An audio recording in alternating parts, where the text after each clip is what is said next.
Hello నమస్తే సలాం వాలేకుమ్ మీ అందరికీ Everest masala వారవ వంటలు powered by natural refined sunflower ఆయిల్కి స్వాగతం.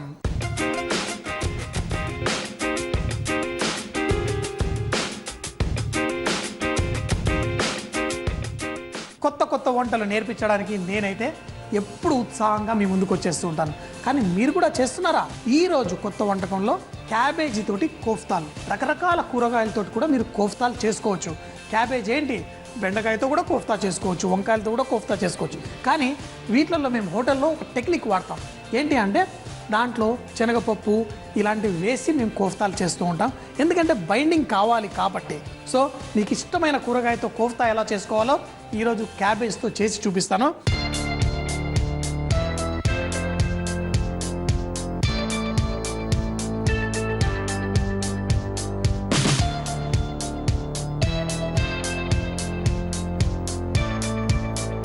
ముందు నా దగ్గర ఇక్కడ నాన్ స్టిక్ ప్యాన్ ఉంది. ఈ నాన్ స్టిక్ ప్యాన్లో ఏంటి, ఫస్ట్ మనం వేసే కూరగాయలో కొంచెం ఆవిరి తీసేద్దాం. దానికంటే ముందు శనగపప్పు ఎలా ఉడకబెట్టుకోవాలో అది కూడా చూద్దాం. శనగపప్పు ఇక్కడ చూడండి, ఇది ఉడికిన శనగపప్పు. కాకపోతే వేడి నీళ్ళల్లో మరీ ఎక్కువసేపు ఉడకకుండా సగం ఉడకగానే ఆ నీళ్లు తీసేసి పక్కన పెట్టుకోవాలి. అప్పుడేమవుతుంది, ఈ శనగపప్పు చూడడానికి కొంచెం గట్టిగా ఉంటుంది. చూడండి, విరగొడితే విరగట్లేదు, ప్రెస్ అయిపోవట్లేదు. అంటే అది దాంట్లో ఇంకా ఆవిరి పీల్చుకునే గుణం ఉందన్నమాట. ఆ గుణాన్ని మనం పెట్టుకొని కోఫ్తాలు చేసుకోవాలి. సో పెనం చక్కగా వేడిగా ఉంది. దీంట్లో ఎప్పుడన్నా కోఫ్తాలు మనం చేయాలి అంటే అవి మనం బైండింగ్ అనేది అవ్వాలి. దాంట్లో కనుక నూనె కానీ నీరు కానీ ఎక్కువ ఉంటే అది సరిగ్గా అవ్వదు. కాబట్టి వేడి పెనంలో నూనె వేయకుండా ఉల్లిపాయలు వేసేసుకున్నాను. ఈ ఉల్లిపాయలు వేసుకొని వీటిని వేగనిద్దాం. అలాగే ఉల్లిపాయలతో పాటు దీంట్లో పచ్చిమిరపకాయలు, ఎందుకంటే కోఫ్తాల్లో నాకు మంచి టేస్ట్ వస్తేనే మన కోఫ్తాలు రుచిగా ఉంటాయి.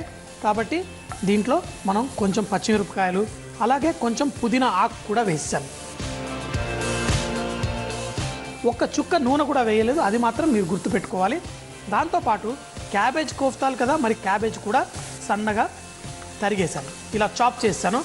అయితే కొన్ని కూరగాయలు అయితే మీరు గ్రేట్ చేసుకోవచ్చు. క్యాబేజ్ అయితే గ్రేటర్ ద్వారా మంచిగా గ్రేట్ ఈజీగా అవ్వదు కాబట్టి చాప్ చేసేసుకున్నాను. సో కాలీఫ్లవరు ఇలాంటివి ఏమన్నా కానీ మనం చేసుకోవచ్చు. ఇలా కుక్ చేసుకుందాం 3-4 నిమిషాల పాటు వేడిగా. చూడండి, హై ఫ్లేమ్ పెట్టాను. దీంట్లో ఉన్న ఆవిరి కొంచెం తగ్గించడం కొరకు. కావాలంటే ఇంకా ఆవిరి తొందరగా పోవడం కోసం దీంట్లో చిటికెడంత ఉప్పు వేసుకుంటే నీళ్లు బయటికి తొందరగా వచ్చి మనకి ఈజీగా కుక్ అవుతుంది. ఏమి మసాలాలు ఏం వేయకుండానే దీంట్లో మంచి సువాసన బయటకు వస్తుంది. మన పుదీనా, క్యాబేజ్, పచ్చిమిరపకాయలు అన్నీ వేసి ఉల్లిపాయలు వేసి ఇలా ఒక 3 నిమిషాల పాటు మనం కుక్ చేసుకుందాం. చూడండి ఎంత ఆవిరి వెళ్ళిపోతుందో, ఇందులో ఉన్న తేమ బయటికి వెళ్ళిపోతున్నట్టు. ఇలా కుక్ చేసుకున్న తర్వాత దీంట్లో సగం ఉడకబెట్టుకున్న ఈ శనగ పప్పు కూడా ఇందులో వేసేసుకుందాం. నాకు శనగపప్పులో ఒక మంచి సువాసన భలే ఇష్టం. ఏంటంటే అది వెజిటేరియన్ ఐటమ్స్ దేంతో చేసినా కానీ ఈ శనగపప్పు మంచి సువాసన బయటికి తీసుకొస్తుంది. ఇంతకుముందు మనం వేసిన క్యాబేజీ దాంతో చుష్ అనేది, ఇప్పుడు ఆ చుష్ అనే వాయిస్ తగ్గింది. అంటే దీంట్లో ఆవిరి కూడా తగ్గిపోయినట్టు. లాస్ట్లో మనం చిటికెడంత గరం మసాలా వేసుకొని దీన్ని మనం స్టవ్ కట్టేసి చల్లారనిద్దాం. చల్లారిన తర్వాత మనం మిక్సీలో వేసి బరకగా, ఏంటి బరక అంటే మరీ బరకగా, కొంచెం లావులాగా శనగపప్పు కూడా మనకు తగులుతూ ఉండాలి, క్యాబేజ్ కూడా పేస్ట్ అవ్వకూడదు. అలా దాన్ని మనం పేస్ట్ చేసుకున్నాం. ఇలా చేసుకున్న దీన్ని మనం ఒక ప్లేట్లో తీసుకొని చల్లారనిద్దాం.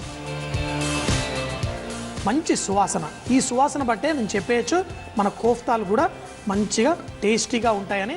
సో ఇలా ప్లేట్లో వేసి కొంచెం చల్లారనిద్దాం. చూడండి ఎంత తేమ బయటకు వచ్చేస్తుందో. ఇందులో చాలామంది శనగపిండి కూడా వేస్తూ ఉంటారు. కానీ శనగపిండి వేయడం వల్ల మన కోఫ్తాల టెక్స్చర్ అంత నచ్చదు నాకు. ఏంటంటే కొంచెం గట్టిగా అయ్యే అవకాశం ఉంటుంది. అదే కనుక మనం ఇలా శనగలు కొంచెం ఉడకపెట్టుకొని వేసుకుంటే కనుక మన కోఫ్తాలు చాలా బాగుంటాయి. ఇందులో మనం తీసుకున్న దాన్ని మిక్సీలో వేసి కొంచెం బరకగా పేస్ట్ చేసుకొని తర్వాత దాన్ని కోఫ్తాలుగా మార్చుకుందాం. చూడండి, మిక్సీలో వేసి ఇలా మనం బరకగా చేసుకున్నాం. అంటే మనకి శనగ పప్పు కూడా కనిపిస్తూ ఉండాలి, కానీ అంత చక్కగా మిక్స్ అవ్వాలి. నిజంగా చెప్పాలంటే ఇది ఎంతో టేస్టీగా ఉంది మిక్స్చర్. ఆహా, చాలా బాగుంది. మీరు తప్పకుండా ఈరోజు నేను చూపించిన ఈ క్యాబేజ్ కోఫ్తా మాత్రం తప్పకుండా ట్రై చేయాలి. ఇది చేసిన తర్వాత చూడండి, మన కోఫ్తాలు ఇలా చేసుకున్న తర్వాత వీటితోటి చిట్టి చిట్టి కోఫ్తాల్లా ఇలా ఉండ్రాలు చేసుకొని పెట్టేసుకుందాం. ఏంటి, వీటిని ఫ్రై చేసి మళ్ళీ మరో గ్రేవీ చేసి అందులో వేసుకుందాం. చెప్తున్నాను, ఏ నాన్ వెజిటేరియన్ కూడా దీని ముందు కొంచెం తల దించుకోవాల్సిందే. ఇది అంత టేస్టీగా ఉంటుంది. కాబట్టి వెజిటేరియన్స్, మీకు రకరకాల స్పెషల్ వంటకాలు నేను ఇలాంటివి ఎన్నో చూపిస్తూ ఉంటాను. కానీ మీరు ట్రై చేస్తేనే కదా మీకు తెలిసేది ఇది ఎంత రుచిగా ఉంటుందో. సో ఇలా చిట్టి చిట్టి ఉండ్రాలు మనం చేసుకొని వీటిని ఫ్రై చేసుకుందాం. అలాగే ఒక గ్రేవీ కూడా ఎలా చేయాలో చూపిస్తాను. మనం ఈ కోఫ్తాల్ని ఫ్రై చేసుకోవాలి, కానీ దీనికి గ్రేవీ కావాలి కదా. ఈ గ్రేవీ నూనె వేడి ఎక్కే లోపల మీకు ఆ గ్రేవీ ఎలా చేయాలో కూడా చూపిస్తాను. అయితే గ్రేవీ చాలా సింపుల్ అండి. మనం ఎప్పుడైనా కానీ ఇలాంటి గ్రేవీ చేసుకునేటప్పుడు ముందుగా నూనెలో కొంచెం షాయి జీరా, పసుపు, అల్లం వెల్లుల్లి ముద్ద, మరి దాంట్లో గ్రేవీలాగా వేసుకోవడానికి నా దగ్గర ఇక్కడ అన్నీ రెడీ ఉన్నాయి. ముందు కొంచెం అంత జీలకర్ర పొడి, అలాగే కొంచెం ధనియాల పొడి, దీంట్లో కొంచెం ఎండుమిరపకాయల పొడి, కొంచెం అంటే ఇది ఆప్షనల్, మీరు వేయాలంటే వేసుకోండి, కొంచెం పచ్చిమిరపకాయల పేస్ట్. ఈ కోఫ్తా కర్రీ అది కూడా క్యాబేజ్ కొంచెం కారంగా ఉంటే బాగుంటుంది. అలాగే కొంచెం కొత్తిమీర కూడా ఇప్పుడే వేస్తాను అన్నీ కలిపి. అలాగే కొంచెం జీడిపప్పు తీసుకొని దాన్ని కొంచెం పొడి చేసుకొని దాన్ని కూడా వేసుకోవాలి, ఎందుకంటే కొంచెం థిక్నెస్ ఇవ్వడం కోసం. ఈ జీడిపప్పు పొడి, అలాగే కొంచెం ఉప్పు, దీంట్లోనే పెరుగు కూడా వేసేసుకుందాం. ఫస్ట్ ఇవి కొంచెం కలిపేసి తర్వాత దీంట్లో పెరుగు కూడా వేసేసుకుందాం. పెరుగు కూడా వేసి ఇవన్నిటిని ఈ పెరుగుతో పాటు చక్కటి పేస్ట్ లాగా తయారు చేసుకుందాం. ఇది విస్క్ అలాంటి దాంతో చేసుకుంటే మీకు ఇంకా బాగుంటుంది. సో నేనైతే ఇలా స్పూన్ తోటి చేసి చూపిస్తున్నాను. మరి ఇప్పుడు పెనం వేడిగా ఉంది, మరి దీంట్లో మనం నూనె పోసుకుందాం. దీంట్లో షాయి జీరా, కొంచెం షాయి జీరా కొంచెం వేగిన తర్వాత దీంట్లో అల్లం వెల్లుల్లి ముద్ద మనం వేసుకొని అది కూడా వేగుతున్నప్పుడు ఇందులో పసుపు వేసుకుందాం.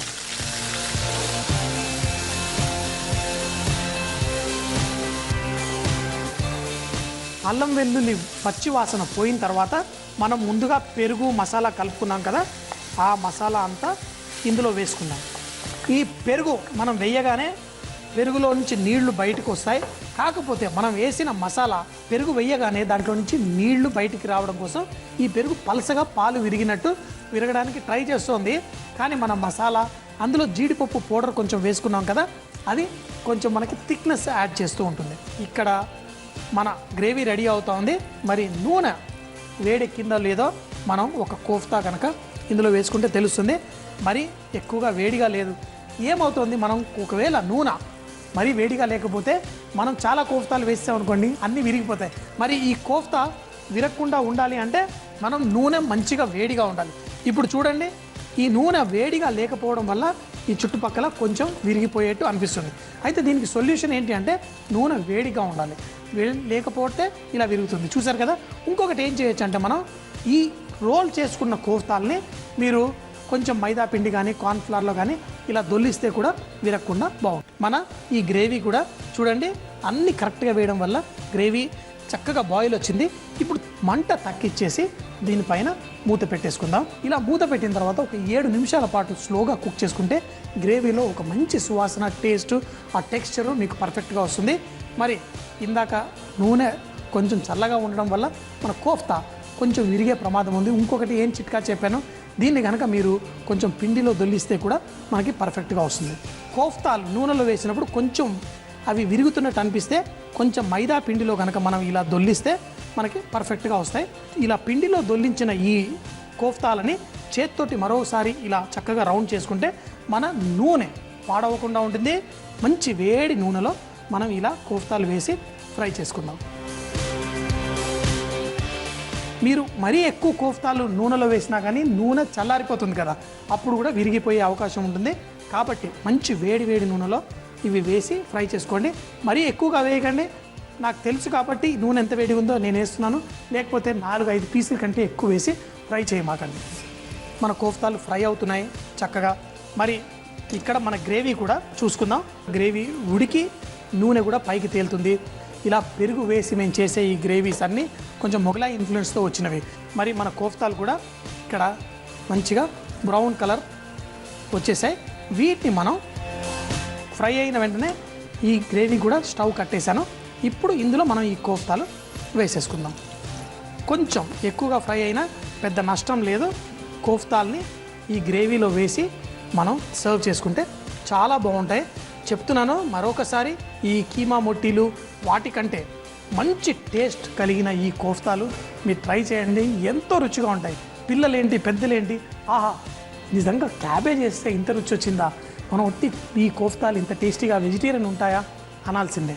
సో తప్పకుండా ట్రై చేయండి. ఇవి చేసేటప్పుడు ఈ కోఫ్తా కూడా చాలా బాగుంది. మరి గ్రేవీతో పాటు తిని చూద్దాం. కొంచెం అంత పుదీనా, కొంచెం గరం మసాలా, ఉల్లిపాయలు ఇలా వేయించుకున్నాం కదా ఫస్టే, అవన్నీ వేస్తే ఇంత మధురంగా ఉంటుందా అంటే ఉంటుంది. మరి ఈ అద్భుతమైన కోఫ్తాలు దేంతో తింటే బాగుంటుంది?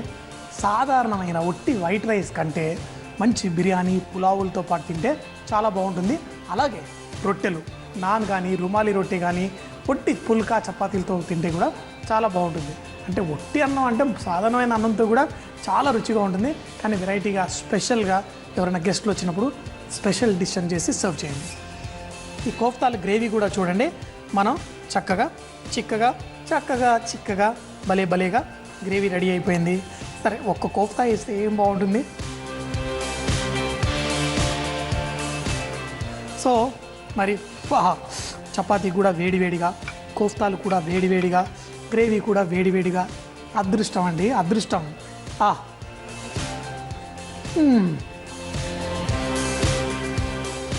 చాలా టేస్టీగా ఉంది. తప్పకుండా మీరందరూ చేసుకోవాలి.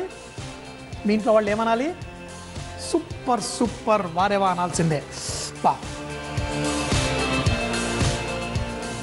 క్యాబేజ్ కోఫ్తా తయారు చేయు విధానం. ముందుగా శనగపప్పును కొంచెం పలుకుగా ఉడికించి పెట్టుకోవాలి. ఒక ప్యాన్ వేడి చేసి సన్నగా కట్ చేసిన ఉల్లిపాయ ముక్కలు, పచ్చిమిరపకాయలు, పుదీనా ఆకు, క్యాబేజ్, ఉప్పు వేసి 3-4 నిమిషాల పాటు వేయించుకోవాలి. తరువాత సగం ఉడికించిన శనగపప్పు వేసి వేగిన తరువాత కొంచెం గరం మసాలా వేసి స్టవ్ ఆఫ్ చేసుకుని చల్లారిన తర్వాత దీన్ని మిక్సీలో వేసి బరకగా పేస్ట్ చేసుకోవాలి. ఈ పేస్ట్ ని ఉండలుగా చేసి మైదా పిండిలో దొల్లించి వేడి నూనెలో దూర రంగు వచ్చేంత వరకు ఫ్రై చేసుకోవాలి. గ్రేవీ కోసం ఒక బౌల్లో జీలకర్ర పొడి, ధనియాల పొడి, కారం పొడి, పచ్చిమిరపకాయల పేస్ట్, కొత్తిమీర, జీడిపప్పు పొడి, ఉప్పు, పెరుగు వేసి కలుపుకోవాలి. ఒక బాణలిలో నూనె వేడి చేసి సాయి జీరా, అల్లం వెల్లుల్లి పేస్ట్, పసుపు వేసి చక్కగా కొంచెం కుక్ చేసుకున్న తర్వాత దాంట్లో మనం ముందుగా కలిపి పెట్టుకున్న పెరుగు మిశ్రమాన్ని వేసి మూత పెట్టి చిన్న మంటపై 7-8 నిమిషాల పాటు ఉడికించుకోవాలి. అదే గ్రేవీలో నూనె పైకి తేలిన తర్వాత అందులో డీప్ ఫ్రై చేసుకున్న కోఫ్తాలు వేసి స్టవ్ ఆఫ్ చేసుకుని దీన్ని బిర్యానీలతో, పులావులతో, చపాతీ, నాన్లతో తింటే చాలా టేస్టీగా ఉంటుంది. ఒక మంచి స్నాక్ వెరైటీ. అంటే ఒక విధంగా చెప్పాలి అంటే ఇది చాలా పాతదే, చాలామంది ఇళ్లలో చేసుకుంటూ ఉంటారు. ఇలా కాకపోయినా దీంట్లోనే కొన్ని వేరియేషన్స్ చేసుకుంటూ ఉంటారు. మరి మనం చేయబోయేది ఈరోజు మట్రీ.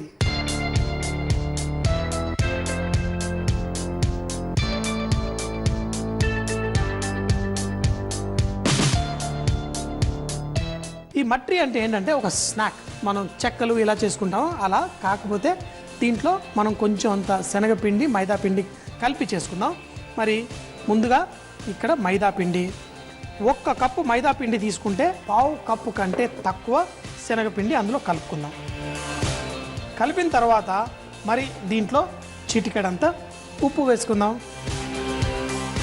ఈ ఉప్పు కొంచెమే వేసుకుందాం, ఎందుకంటే బటర్ ఏదైతే ఇందులో వాడుతున్నానో అందులో కూడా కొంచెం ఉప్పు ఉంది కాబట్టి. సో ఎప్పుడైనా కానీ మనం వేసేటప్పుడు ఒక్క క్షణం అరే ఇందులో ఉప్పు ఇలాంటి ఆలోచిస్తే కనుక మనకి ఎప్పుడు మిస్టేక్స్ చేయము, మన వంటలు ఎప్పుడు పర్ఫెక్ట్గా వస్తాయి. ఇప్పుడు ఈ బటర్ని మనం షార్ట్ క్రస్ట్ మెథడ్ అంటారు. అంటే మనం చక్కగా కరకరలాడుతూ మన ఈ మట్రీ రావాలి అంటే మనం ఈ బటర్ని చక్కగా పిండితో పాటు ఇలా రుద్దుకోవాలి.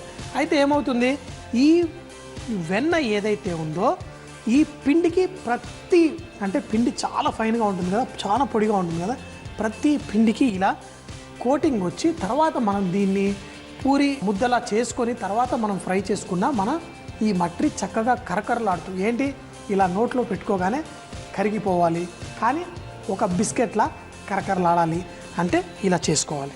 దీన్ని షార్ట్ క్రస్టింగ్ అంటాం. అంటే క్రంబ్ మెథడ్ లాగా దీన్ని ఇలా పొడి పొడిగా మనం చేసుకుంటాం. అయితే ఇలా చేసిన తర్వాత కొంచెం చూడ్డానికి బ్రెడ్ క్రమ్ లాగా కనిపిస్తుంది. దీంట్లో మనం మిగతావి వేసుకుందాం.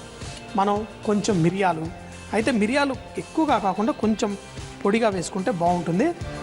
ఇందులో అలాగే జీలకర్ర కూడా కొంచెం వేసుకుందాం. ఇందులో కొంచెం బరకగా దంచుకున్న కొంచెం ధనియాలు కూడా వేసుకుంటే తినేటప్పుడు మంచి టేస్ట్ వస్తుంది. అలాగే ఇందులో సోఫ్ పొడి కూడా ఇందులో వేసుకుందాం. సోఫ్ ఏంటి, కొంచెం తీయదనాన్ని ఇస్తుంది. ఇందులో అల్లం, సన్నగా తరిగిన అల్లం, అలాగే ఎండుమిరపకాయలు కూడా, దంచిన ఎండుమిరపకాయలు, ఇందులో కొంచెం కొత్తిమీర కూడా వేసుకుందాం.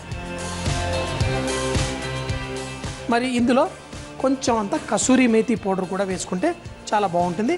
ఇవన్నీ ఫస్ట్ కలిపేసుకుందాం. ఇందులో అన్ని రకాల రుచులు చక్కగా ఉన్నాయి. ఇందులో మనం కొంచెం నీళ్లు పోసి కొంచెం గట్టి పిండి కలిపి పెట్టుకుందాం. ఫస్ట్ ఎప్పుడన్నా కానీ కొంచెం తక్కువ నీళ్లు పోసి కలుపుకోవాలి, ఎప్పుడైతే మనకు గట్టిగా కావాలంటే. ఎందుకంటే కొంచెం నీళ్లు తర్వాత వేసుకోవచ్చు, కానీ మరి పిండి మళ్ళీ లేదనుకోండి, మళ్ళీ కిచెన్లో నుంచి తీసుకొని మళ్ళీ ఇందులో కొంచెం కష్టపడాలి. ఆ కష్టం లేకుండా దీన్ని ఫస్ట్గా కొంచెం నీళ్లు తగినన్ని పోసుకుంటే మనకి చక్కగా ఈజీగా అయిపోతుంది. మన పిండి రెడీ అయిపోయింది. మరి దీన్ని కొద్దిసేపు రెస్ట్ చేసి మనం వీటిని ఎలా రుద్ది వెరైటీగా చేసుకోవాలో. పిండి కూడా రెడీ అయిపోయింది. ఇవి తీసుకొని మనం చిట్టి చపాతీలా ఒత్తేసుకుందాం. వీటిని మనం ప్లెయిన్గా చేసుకుంటే ప్లెయిన్ మట్రి అంటారు. ఇంత మసాలా వేస్తే మసాలా మట్రి అంటారు. కావాలంటే మీరు ఒక ఫోర్క్ తోటి కూడా ఇలా చేసుకొని ఫ్రై చేసుకోవచ్చు. ఇప్పుడు మనం ఇవి ఫ్రై చేయడం కోసం మరి న్యాచురల్ రిఫైన్డ్ సన్ఫ్లవర్ ఆయిల్ వాడుతున్నాం. మరి ఇందులో గొప్పతనం ఏంటి, ఇందులో ప్రకృతిలో ఉన్న ఒమేగా-6 అట్లాగే వైటమిన్ ఏ, డి కూడా ఉంటాయి. మరి దానివల్ల బెనిఫిట్ ఏంటి, టేస్ట్కి టేస్ట్, హెల్త్కి హెల్త్. నూనె కూడా రెడీ అయిపోయింది. మరి మనం ఫ్రై చేసేసుకుందామా. వీటిని నూనెలో వేడిగా ఉన్నప్పుడు, మరీ ఎక్కువ వేడి కాకుండా కొంచెం, అంటే సమోసాలు ఇలా ఫ్రై చేసుకోవడానికి ఎలా ఉంటుందో ఆ మాత్రం వేడిగా ఉంటే సరిపోతుంది. ఇవి వేసుకొని ఫ్రై చేసుకుందాం. ఇలా మసాలా ఈ మట్రి ఇవైతే మనకి రాజస్థాన్ సైడు, మధ్యప్రదేశ్ సైడు, ఇటు సైడ్ అంతా చాలా పాపులర్. మనం చెక్కలు అలా చేసుకుంటాం కదా, అలాగే ఇవి కూడా వాళ్ళు చేసుకొని ముఖ్యంగా ప్రయాణం చేసేటప్పుడు, గుజరాతీ వాళ్ళైతే వాళ్ళు వేరే రొట్టెలు ఎలా చేసుకుంటారు, వీళ్ళైతే ఇవి చేసుకొని దీంతో పాటు మనకి ఏదైనా చట్నీ ఉంటే చాలు, వెళ్ళేటప్పుడు ఆ పిక్కల్ని కొంచెం అద్దుకుంటూ ట్రైన్లో తినేసి అక్కడ ఇక్కడ ఫుడ్ తినదనుకున్న వాళ్ళు చక్కగా ప్రయాణంలో ఇలాంటివి వాడతారు. అంతేకాకుండా సాయంత్రం పూట అప్పుడప్పుడు మనం టీవీ చూసేటప్పుడు అలా స్నాక్స్ రూపంలో కూడా తింటే చాలా బాగుంటాయి. మీరు ఏదైతే షార్ట్ క్రస్ట్ మెథడ్ అని ఇలా మనం వెన్నని పిండితో పాటు ఇలా కలుపుకున్నామో, ఈ మెథడ్ మీరు చాలా ఇప్పుడు మనం సమోసా చేసేటప్పుడు కూడా ఒక విధంగా అలాగే మనకి ఏదైతే కరకరలాడుతూ రావాలి, మనం బేకరీలలో ముఖ్యంగా ఎక్కువగా వాడుతూ ఉంటాం. అంటే బటర్ని మనం షుగర్ని కలిపేసి దాంట్లో మనం పిండి వేస్తాం. అయితే దీన్ని ఏమంటారంటే ఇది షార్ట్ క్రస్ట్ అంటారు, దాన్ని స్వీట్ క్రస్ట్ అంటారు. సో ఉప్పు వేసి చేసే దాని పేరు షార్ట్ క్రస్ట్, పంచదార వేసే దాని పేరు స్వీట్ క్రస్ట్. బంగారు రంగు వచ్చేంత వరకు మనం ఫ్రై చేసుకున్నాం. మరి వీటిని ఒక పేపర్ టవల్ మీద తీసుకొని మరి కరకరలాడుతూ తింటే భలే మజా వస్తుంది. ఈ మట్రి అనేవి మనం బిస్కెట్లా కరకరలాడుతూ చాలా బాగుంటాయి. మరి వీటిని మనం కొంచెం అంత మన పచ్చడి ఏదన్నా అద్దుకొని తింటే భలే సూపర్గా ఉంటాయి. మరి ఇలా మసాలాదారులో ఎన్ని రుచులు ఉన్నాయి చూడండి. తింటుంటే నా నోట్లో ఆ ధనియాలు, ఆ సోఫు, మిరియాలు, ఎండుమిరపకాయలు ఇవన్నీ రుచి తాకుతూ భలేగా ఉన్నాయి. మరి మీరు కూడా చేసుకోండి, చాలా ఈజీ. చూశారు కదా, చేసుకొని పెట్టుకొని వారం 10 రోజుల పాటు కూడా చక్కగా ఇలా కరకరలాడుతూ తినొచ్చు. కానీ చాలా టేస్ట్. ఇలా బయట ఉంది కానీ నోట్లో పెట్టుకోగానే చక్కగా మెల్ట్ అయిపోతుంది. సో మీరు కూడా చేసుకోండి. అందరూ వారేవా అనండి. మట్రి తయారు చేయ విధానం. ముందుగా ఒక బౌల్లో మైదా పిండి, కొంచెం శనగపిండి, తగినంత ఉప్పు, బటర్ వేసి ఒకసారి కలుపుకొని మిరియాల పొడి, జీలకర్ర, బరకగా దంచుకున్న ధనియాలు, సోంఫ్ పొడి, అల్లం ముక్కలు, ఎండు మిరపకాయ ముక్కలు, కొత్తిమీర, కొంచెం కసూరి మేతి వేసి మరోసారి కలుపుకొని తగినన్ని నీళ్లు పోసి పూరి పిండిలా కలిపి పెట్టుకోవాలి. ఇప్పుడు ఈ పిండిని చిన్న చిన్న పూరీల్లా ఒత్తుకొని ఫోర్క్ తో గుచ్చి వీటిని వేడి వేడి నూనెలో ఫ్రై చేసుకుంటే చాలా రుచిగా ఉంటాయి. వారేవా అంటే అద్భుతమైన వంటలని. మరి మీకు తెలుసా ప్రతి జిల్లాలో నోరు నుంచే ఒక అద్భుతమైన వంటకం ప్రత్యేకంగా ఉంటుందని? మరి ఆ వంటకం ఏంటో మాకు మీ జిల్లా పేరుతో సహా రాసి పంపిస్తే XXX డిటర్జెంట్ సోప్ తరఫున ఒక మంచి బహుమతి గెలుచుకోగలరు. మరి మా చిరునామా MIG 1540 BHEL హైదరాబాద్ 502032. తప్పకుండా రేపు ఇదే టైంకి మన షో చూడండి. అప్పటిదాకా సీ యూ, బాయ్ బాయ్.